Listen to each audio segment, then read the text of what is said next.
할렐루야. 오늘 말씀을 듣기 전에 오늘 우리 2부 예배가 끝나면 우리 재직회가 있습니다.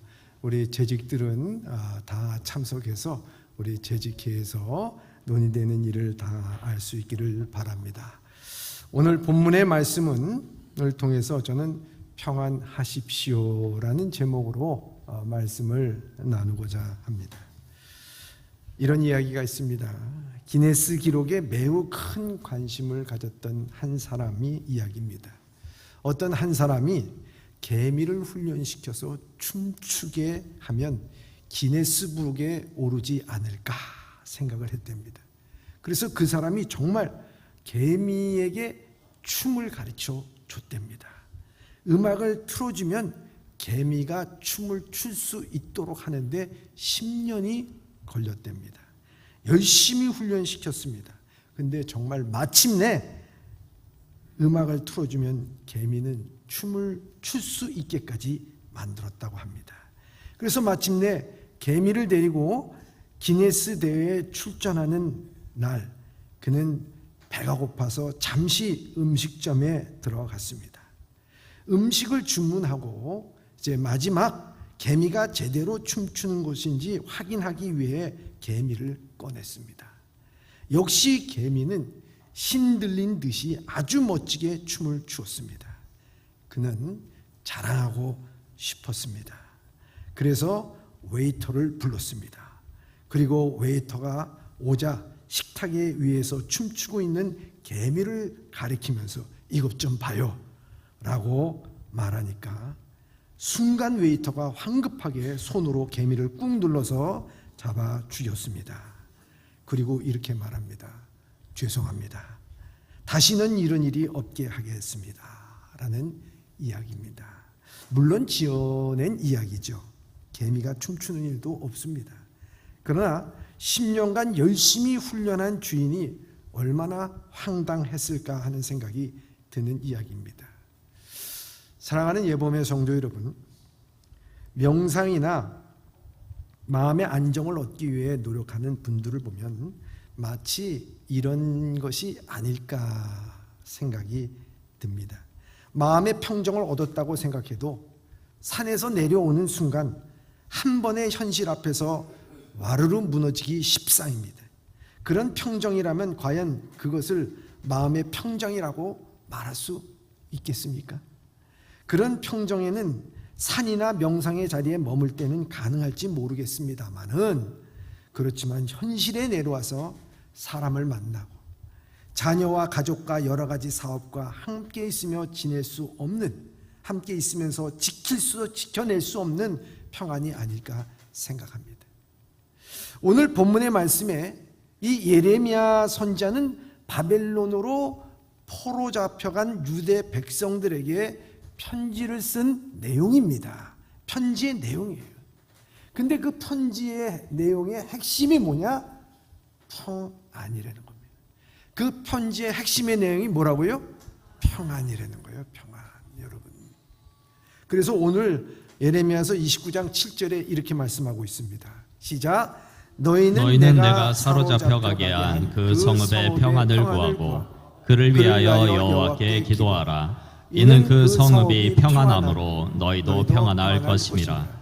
아멘. 이 한 구절에 평안이란 말이 몇 단어가 몇 번 들어 있습니까? 3번이나 들어 있습니다. 강조를 한 것이죠. 여러분, 유다 백성이 바벨론에 간 게 잘 살아보겠다고 이민 간 겁니까? 유다 백성들이 바벨론에 간 것이 돈 벌기 위해서 저 사우디 가듯이 간 겁니까? 여러분, 그것도 아닙니다. 포로로 잡혀간 것입니다. 억지로 끌려간 것입니다. 그곳에서 평안하라고요? 말도 안 되는 얘기입니다. 더구나 자신들의 나라를 멸망시킨 바벨론을 평안하도록 기도하라기까지 합니다. 어떻게 보면 평안할 수가 없습니다. 오히려 분통 터지는 일입니다. 우리는 때로 이런 경우를 겪을 때가 있습니다. 분명히 저 사람이 잘못했어요. 그런데 나보러 참으라는 겁니다. 그것도 오히려 용서하라고 합니다. 분이 납니다. 받아들이지 못합니다. 거기다가요, 자기 자신이 힘이 없어. 그러면요, 더 비참한 거예요. 그렇지 않겠습니까? 오늘 유다는 바벨론에 의해서 철저하게 무너져 냈습니다. 망했습니다. 힘이 없어서 망하는 것입니다. 아니, 하나님께서 그들을 망케 했습니다. 에레미야는 이런 상황에 대해서 그 느낌을 뭐라고 얘기했냐면, 내 고초와 재난과 꽃, 쑥과 담즙을 기억하소서. 쑥과 담즙을 기억하는 거예요. 쑥은 이스라엘 광야에서 자생하는 먹지 못하는 독초를 의미하며, 쓸개는 쓰디 쓴 고통을 상징하는 소와 액을 의미하는 것으로서 지금 유다가 당하는 이 고통, 그것은 절망, 쓰라린 재난을 비유적으로 표현한 단어입니다. 이러한 상황에 에레미야뿐만 아니라 포로로 잡혀간 사람들은 더 극한 상황에 처해 있는 것입니다. 그런데 그 유다 백성들에게 평안하고 또 그렇게 만든 이 바벨론을 위해서, 평안을 위해서 기도하라 하시겠습니까? 여러분들을 괴롭히고 힘들게 만들었던 사람을 향해서 평안을 기도하십시오. 기도하겠습니까?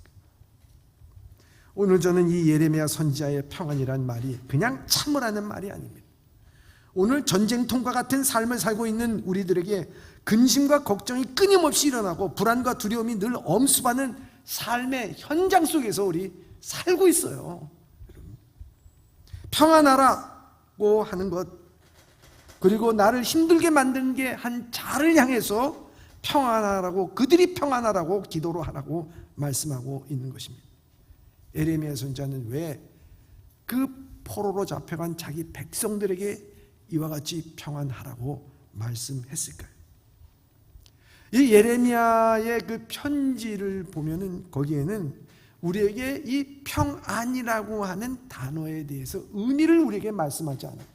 대신 너희가 어떻게 평안할 것인가에 대해서, 이 평안에 대해서 무엇을 할 것인가, 무엇을 해야 되는 것인가를 우리에게 말씀해주고 있습니다. 사랑하는 예보의 성도 여러분, 이 예레미야의 편지를 통해서 우리도 평안을 위해 무엇을 해야 되는지를 분명히 알고, 우리 사랑하는 성도들이 오늘 이 땅에서 현실 가운데 살면서도 주님이 주시는 평안을 누릴 수 있기를 주님의 이름으로 축원합니다. 첫째입니다. 첫째, 생각을 바꾸고 싶으면 환경을 바꾸라입니다. 여러분, 생각을 바꾸고 싶으면요, 환경을 바꾸라는 얘기입니다. 오늘 본문의 말씀 5절의 말씀입니다. 시작. 너희는 집을 짓고 거기에 살며 텃밭을 만들고 그 열매를 먹으라. 아멘. 포로로 잡혀간 그곳, 강제 노동에 시달리고 또한 마음도 정도 들지 않는 곳에서 삶을 살아갈 때 부정적인 생각만이 들고 한숨과 원망만이 터져 나올 수밖에 없는 상황입니다. 그러니 사는 것도요, 제대로 살겠어요. 대충 사는 겁니다. 마음의 안정은 멀리 도망가 버리고 극단적인 생각만 앞서게 됩니다. 그러니 빨리 죽고 싶다는 생각밖에 들지 않습니다. 성도들은 생각합니다. 아니, 생각이 바뀌어야 환경이 바뀌는 것이지 어떻게 환경이 바뀌어야 생각이 바뀌는 것인가 말할 수가 있습니다. 그 말에 대해서 일리도 있는 것입니다. 그러나 예레미야 선지자가 말씀하는 것은 그곳에서 대충 살지 말라는 거예요. 제대로 짓고 제대로 텃밭 가꾸고 제대로 농사져서 거기에서 열매를 따먹으라는 거예요. 제대로 살라는 거예요. 거기에서. 여러분, 주말 농장 하시는 분이나 농사 하시는 분들을 보면요, 그 농사를 질 때 그 열매만을 위해서 농사 짓지 않습니다. 그 모든 과정, 땀과 또 그 노력과 수고, 모든 것이 나중에 결과물로 열매로 맺어질 때 그동안에 수고했던 모든 것이 다 사라지고 기쁨이 남는 것 아니겠습니까?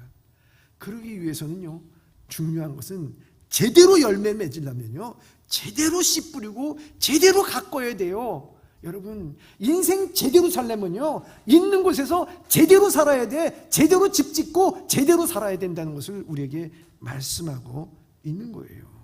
마찬가지입니다. 아무리 긍정적인 마음을 가지려고 해도 노력해도 내 주변 환경이 계속해서 부정적으로 방향으로 흘러버리면 그 사람도 결국 그러한 영향을 받을 수밖에 없습니다.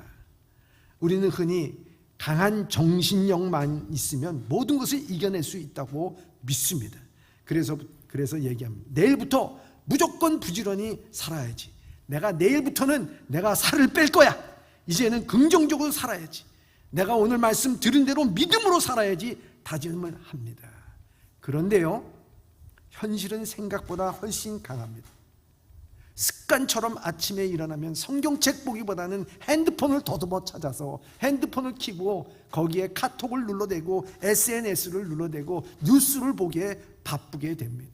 개슴츠레 눈을 뜨면서도 그걸 보게끔 되어 있습니다. 주변에서는 늘 불평과 부정적인 말이 반복하여 들려옵니다.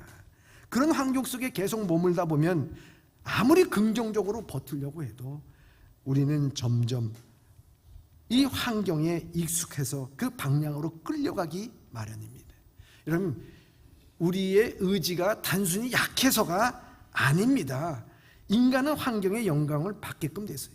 그래서 오죽했으면 맹자가 맹모삼천지교라는 말이 있었을까 한 것입니다.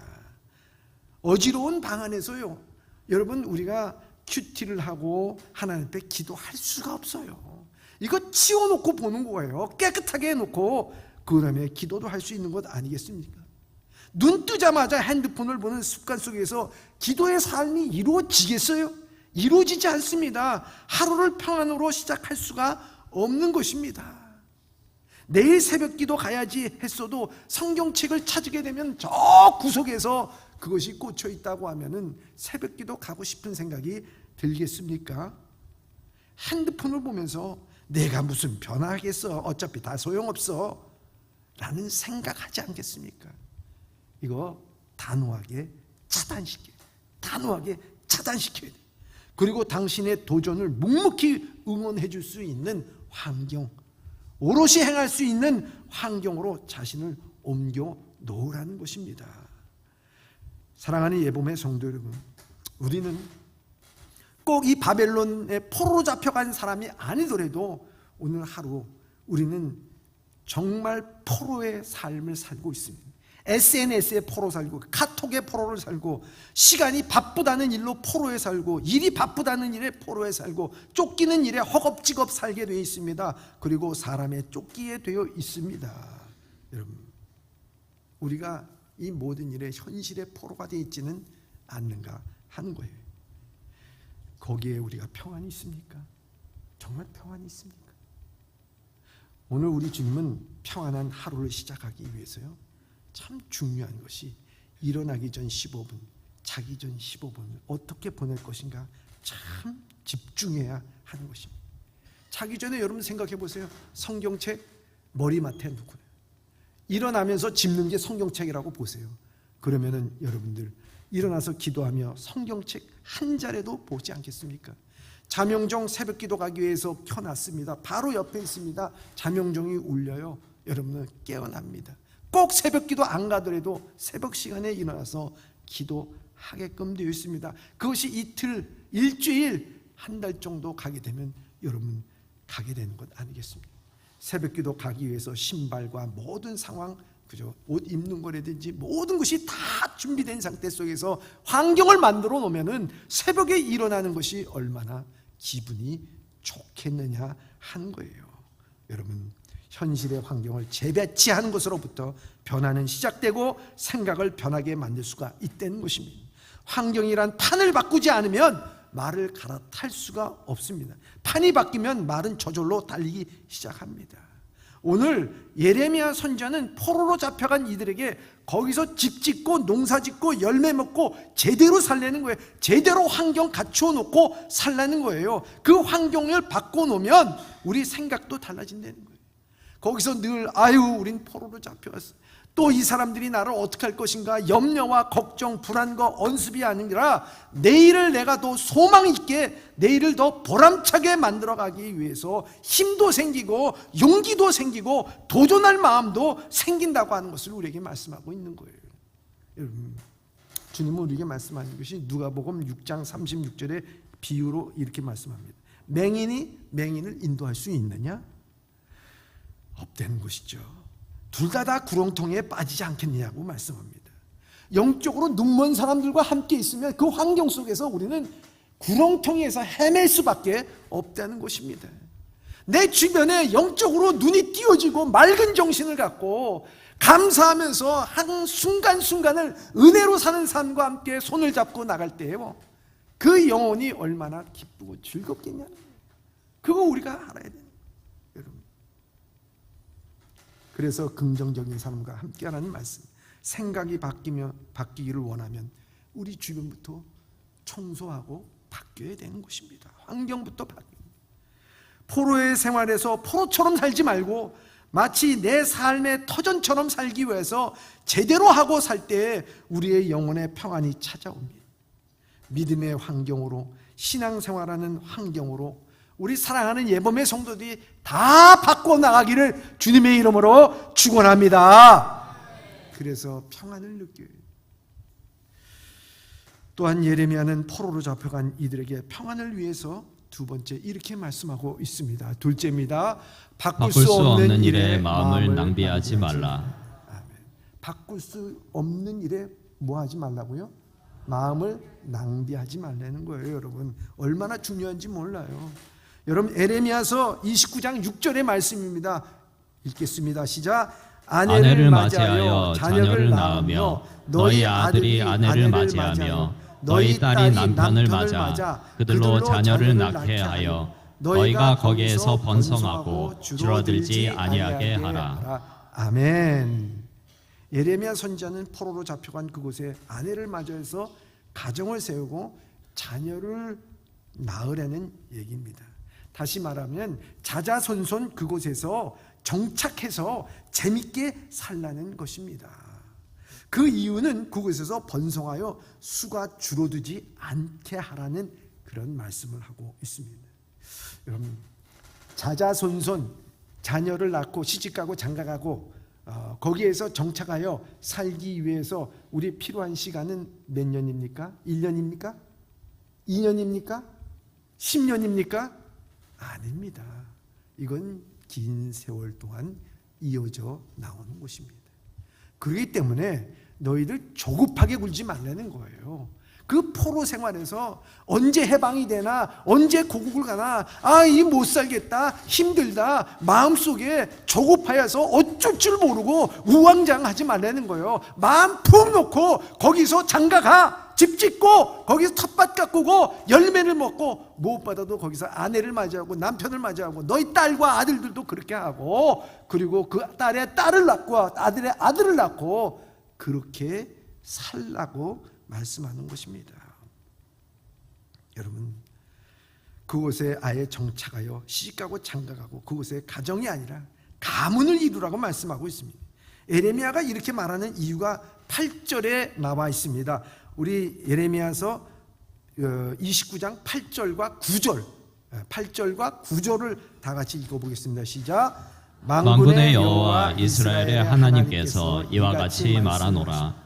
너희 중에 있는 선지자들에게와 점쟁이에게 미혹되지 말며 너희가 꾼 꿈도 고지 듣고 믿지 말라.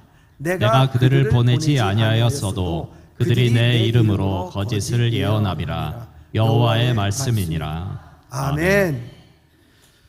예레미야가 저 포로로 잡혀간 그들에게 편지를 쓴 이유가 이 이유입니다. 왜냐? 들리는 소문에 의하면 바벨론으로 끌려간 이 유다 백성들을 아주 현혹시키는 거짓 선지자들이 그곳에서 판을 쳤다는 거예요. 특별히 거짓 선지자 중에 하나인 하나나는 바벨론 왕의 멍에를 꺾어버리고 2년 안에 해방돼서 돌아옵니다. 여러분, 그러니 그곳에 가 있는 사람들이 2년 아니면 해방된대 하니까 그 사람들이 일이 손에 잡히겠어요? 거기서 어떻게 살겠어요?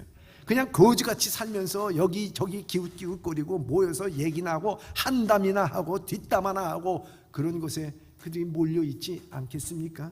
그러면서 2년이 지나면 더 좌절하고 더 낭망하고, 그리고 거기에 대해서 가짜가 가짜를 선포하게 되고, 허황 소식이 허황된 소식을 낳게 되고, 소문이 소문을 낳게 되고, 풍문이 풍문을 낳아서 그 사회는 어떻게 되겠습니까?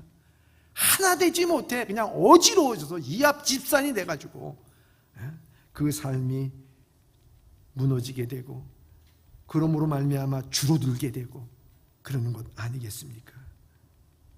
이에 참선지자 에레미야는 2년이 아니라 70년이야. 진짜 하나님께서는 70년이라고 그것을 얘기를 하는 것입니다. 그래서 오늘 예레미야서 29장 10절에 이렇게 말씀하고 있습니다. 시작. 여호와께서 이와 같이 말씀하시니라. 바벨론에서 70년이 차면 내가 너희를 돌보고 나의 선한 말을 너에게 성취하여 너희를 이곳으로 돌아오게 하리라. 아멘. 몇 년이 차면요? 70년이 차면 그들이 착해서 돌아온다고요? 그들이 회개해서 돌아온다고요? 그들이 능력이 있어서 돌아온다고요? 아니죠. 70년이 차면 누가 돌아오게 한다고요? 내가, 하나님이 하시는 거예요.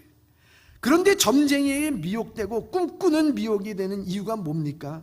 현실이 힘들기 때문입니다. 사람은요, 생존의 동물이에요. 내가 생존하기 위해서요, 힘들면요, 거짓말이라도 믿고 싶어요. 거짓말이라도, 지푸라기라도 짚고 싶은, 지푸라기가 무슨 도움이 돼요? 오히려 더 힘들지요. 근데 그것을 잡는 것이 인간입니다. 거짓이라도 해도 그 사람들은 그것을 잡으려고 하는 것입니다.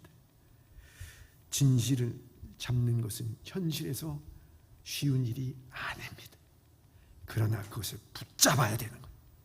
그것을 굳게 붙잡아야 되는 거예요. 포로로 잡혀간 것은 현실입니다. 그리고 예레미야 선지자는 70년이 차면이라고 말씀하고 있습니다. 그러면 우리의 신앙에서 하나님이 원하시는 삶이 무엇인가 하는 거예요. 그것은 바꿀 수 있는 일과 바꿀 수 없는 일을 구분하라는 말입니다. 여러분, 불행에 쉽게 잠기는 사람들은요, 주로 바꿀 수 없는 일에 시선을 고정합니다. 이 벌어진 일에 대해서 원망하거나 불평하거나 한탄합니다. 여러분, 내리는 비는요, 멈출 수가 없어요. 그런데 이 내리는 비를 멈추게 하려고 애쓰는 시기입니다. 반면 믿음의 사람들은요, 바꿀 수 없는 일을 빠르게 받아들이고 대신 지금 내가 할 수 있는 일에 시선을 돌립니다. 비가 오는 것을 내가 막을 수 있는 일이 아닙니다. 하지만 비에 젖지 않기 위해서 우산을 챙겨 쓰든지 아니면 실내에서 할 수 있는 일을 찾는 데든지 하는 것입니다. 그런데요, 불행은 비가 온다는 사실 그 자체보다 비를 멈추게 하지 못하는 그 자신을 탓합니다. 아, 왜 비가 와? 아, 이럴 때 왜 비가 와? 비가 안 오면 나중에는 비가 오는 하늘을 원망합니다. 하늘을 원망한들 비가 안 옵니까? 비는 계속 와요. 여러분, 그렇잖아. 여러분, 그래서 비 오는 하늘을 원망하여 가만히 서 있을 때 뭐가 시작되느냐? 불행이 시작되는 거예요. 불행이 시작되는 거예요. 여러분, 바꿀 수 없는 것에 마음을 쓰는 것은 밑 빠진 독에 물 붓기시, 거기에 허탈함만 남는 것입니다. 바벨론 포로로 잡혀간 그들, 받아들이지 않는 일에 대해서 마음을 쓸 때, 여러분, 바뀌지 않는 일에 마음을 쓸 때 허탈하지. 하나님이 주신 인생을 낭비하지 않고 살기 위해서 내가 현재 어디에다가 내 에너지와 마음을 쓰고 있는지 자주자주 점검해야 돼요. 그래서 에레미야 선지자는 너희를 자극하고 흥분시키고 마치 당장 어떻게 될 것 같은 일에 들떠있지 말라는 것입니다. 자기에게 마음을 두고 낭비하지 말라는 것입니다. 지금 중요한 것은 삶의 자리에서 가정을 꾸리고 아들, 딸을 낳고 하루하루 기쁨으로 지내고, 너희 아들, 딸도 남편을 맞이하고 아내를 맞이해서 그 자녀의 자손을 보고 살려는 거예요. 때가 차면 너희 때는 돌아오지 못해도 너희 후손의 때는 그러한 신앙과 믿음을 갖고 너희들이 굳건히 생존하고 있을 때 그때 하나님께서는 그들을 데려오실 줄 믿습니다. 그걸 말씀하고 있는 것입니다. 우리 교회도 나이 드신 분들이 많이 계시잖아요. 어르신들이 많습니다. 몸이 힘들고 질병으로 또는 쇠약해져서 때로는 이런 생각도 합니다. 하나님, 나 빨리 안 데려가시나 하는 생각할 때가 있습니다. 오죽 힘들었으면 그런 말씀을 하실까 생각이 듭니다. 그런데 때가 차면 다 데려가십니다. 그러니까 너무 걱정하지 마시고 영원한 안식에 들어가실 거예요. 여러분, 중년인 때에도 마찬가지. 사업을 하거나 직장을 다녀도 이거 빨리 사업 끝났으면 좋겠다, 뭐 은퇴했으면 좋겠다. 여러분, 기도하세요. 때가 되면 다 은퇴합니다. 때가 되면 다 끝나게 돼 있어요. 여러분, 지금 있는 자리에서 내가 바꿀 수 있는 것에 대한 마음을 두고 기도하고 내가 지금 장가가고 시집가는 것처럼 지금 현실에서 삶을 충실하게 살아가는 것입니다. 젊은이들은 빨리 성공하고 싶고 누리고 싶은 생각이 있습니다. 조급한 생각일 수도 있습니다.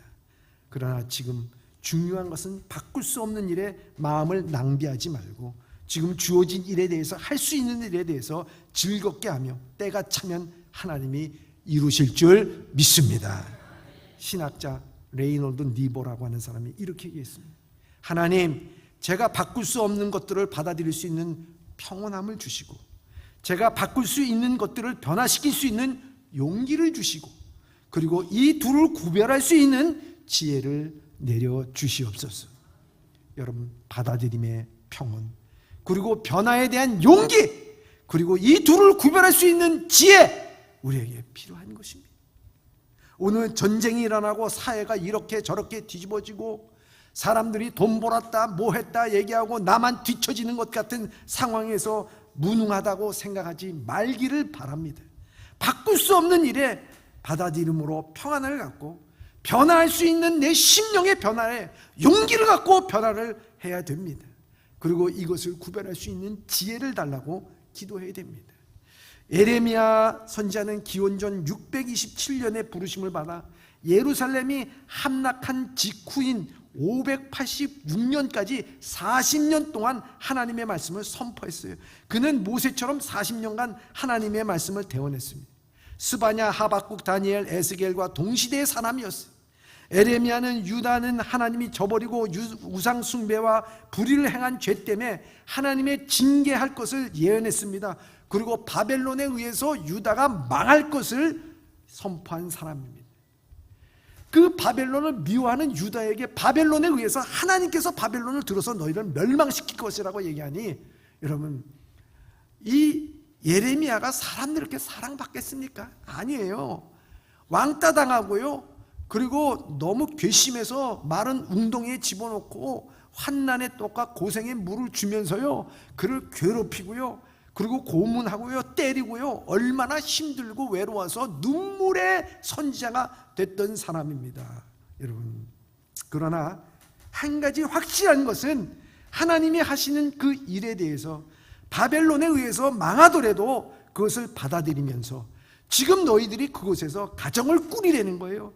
안정적으로 평온한 삶을 살다 보면 때가 차서 너희 때는 아니더라도 너희 자손의 때에 하나님께서 너희들을 다시 내 있는 곳으로 너희를 돌아오게 하라고 말씀하고 있는 것입니다. 사랑하는 성도 여러분, 바꿀 수 없는 일에 대해서 낭비하지 마십시오. 원망하지 마십시오. 여러분, 한탄하지 마십시오. 그러나 지금 내가 할 수 있는 일이 무엇인가 고민하면서 가정에서, 일터에서 믿음의 삶을 충실히 살아가게 될 때 하나님께서 때가 되면 이루실 줄 믿습니다. 그 믿음을 갖고 여러분들의 삶 가운데 평안이 찾아들기를 주님의 이름으로 축원합니다. 마지막으로 셋째입니다. 셋째, 과정이 즐거웠는가입니다. 아멘. 여러분들에게 한번 묻습니까? 여러분들의 인생의 과정이 즐겁습니까? 여러분들이 지나온 세월의 과정이 즐거웠습니까? 여러분들에게 한번 묻습니다. 오늘 예레미야 선지자는 사로잡혀간 그들에게 11절에 이렇게 말씀합니다. 시작. 여호와의 말씀이라 너희를 향한 나의 생각은 내가 안 하니 평안이요 재앙이 아니니라. 너희에게 미래와 희망을 주는 것이니라. 아멘. 예레미야 선지자는요, 이 포로로 잡혀간 사람들에게 하나님은 평안을 주려는 것이지 너에게 재앙을 주려는 것이 아니라고 말씀하고 있습니다. 아니, 포로로 잡혀간 자체가 재앙인데 이게 무슨 말씀입니까? 라고 얘기할 수가 있습니다. 의문을 품을 수가 있습니다.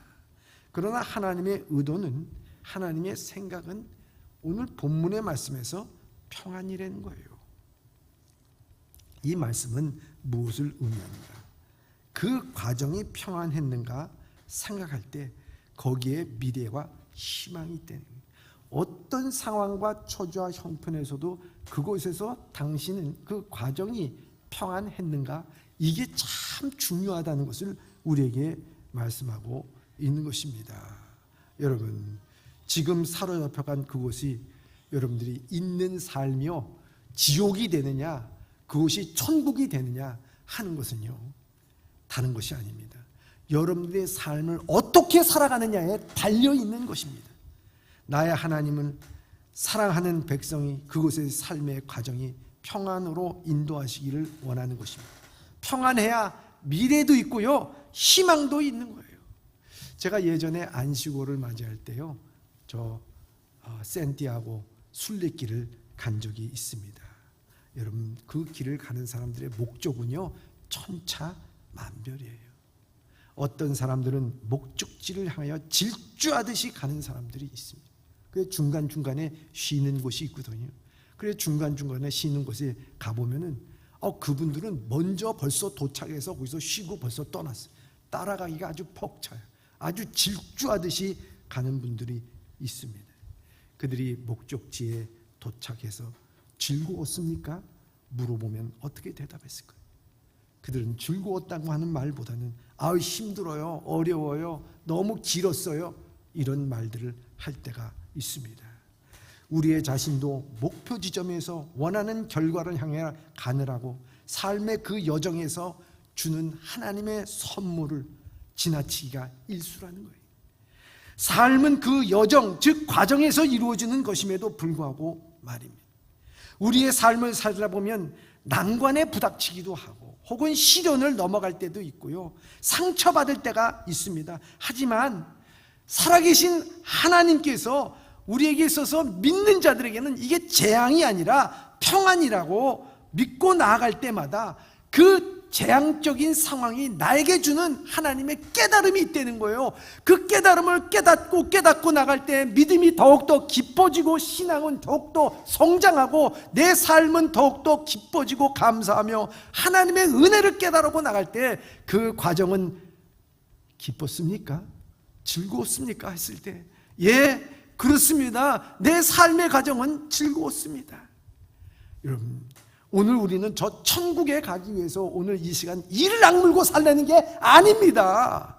순간순간 하나님께서 주신 그 은혜를, 과정을 즐겁게 살고 기쁘게 살고 하나님의 은혜 가운데 살아 항상 기뻐하고 범사에 감사하라고 하나님의 뜻이라고 우리에게 말씀하는 것 아니겠습니까? 여러분, 우리 은혜라고 하는 복음성경에 보면 이렇게 되어 있습니다. 내가 누려왔던 모든 것들이, 내가 지나왔던 모든 시간이, 내가 걸어왔던 모든 순간이 당연한 것 아니라 은혜였어. 아침에 해가 뜨고 저녁에 노을, 봄의 꽃향기와 가을의 열매, 변하는 계절의 모든 순간이 당연한 것이 아니라 은혜였어. 모든 것이 은혜, 은혜, 은혜, 한없는 은혜. 내 삶에 당연한 것 하나도 없었던 것은 모든 것이 은혜, 은혜였어요. 여러분, 우리의 시간, 우리의 삶 가운데 무심히 지나쳤던 해가 뜨고 달이 뜨고 세월이 지나고 빵긋빵긋 웃는 아이를 보면서 지친 모습으로 살아가는 것이 아니라 하나님의 은혜를 깨달았을 때는 모든 순간순간이 당연한 것이 아니라 하나님의 은혜, 은혜인 줄 믿습니다. 여러분, 진 코벳이라는 분이 이런 말을 했습니다. 자신이 걸어가는 길에 있는 것들에 대해서, 우리가 걸어가는 길에 있는 것들에 대해서 관심이 없는 삶은요, 목적지에 도달한다 해도 행복하지 못하다고 말합니다. 내가 가는 길에 거기에 환난도 있고 역경도 있고 좋은 친구도 만나고 또 이런 일 저런 일 당할 때마다 그것의 기쁨과 즐거움과 하나님의 뜻과 은혜를 깨닫지 못하면요, 내가 저 천국에 간들 거기에 기쁨이 있겠느냐 하는 것입니다. 주님을 만난 사람들은 세리도 죄인도 창녀도 강도도 어부도 바리새인도 있었습니다. 그들이 예수님을 만나서 한 가지 공통점인 것은 그동안 그들은 불안했어요. 허무했어요. 돈으로서 혹은 지식으로서 자랑으로서 혹은 육체적인 즐거움으로서 사회 불만을 품고 반란을 꿈꾸며 살았던 사람들이었습니다. 그러나 그들의 삶의 과정은 결코 즐거운 것이 아니었어요. 그러나 주님을 만난 후 그들이 깨닫는 삶은 무엇이냐? 공통적인 것은 다른 게 아니에요. 순간순간 그들은 감사하며 살아갔대요. 순간순간 모든 것이 하나님의 은혜인 것을 깨닫고 살아간 줄 믿습니다. 여러분, 은혜의 과정임을 깨달았다는 거예요. 지난날 후회와 아픔과 상처가 아니라 그것이 오늘 주님을 만난 기쁨을 누릴 수 있는 밑거름이 된 겁니다. 사랑하는 예범의 성도 여러분, 여러분들의 삶의 과정은 즐거웠습니까? 바꿀 수 없는 일에 마음을 낭비하지 마시고 바꿀 수 있는 일에 용기를 갖고 때가 되면 이루어지실 주님을 믿으면서 하루하루 평안에 힘쓰시기를 바랍니다. 그리고 평안하기 위하여 환경부터 바꾸고 경건한 삶을 위해서 주변의 환경부터 바꾸어서 평안하여서 주님의 평안을 누리는 우리 예범의 모든 성도들이 다 되시길 주님의 이름으로 축원합니다.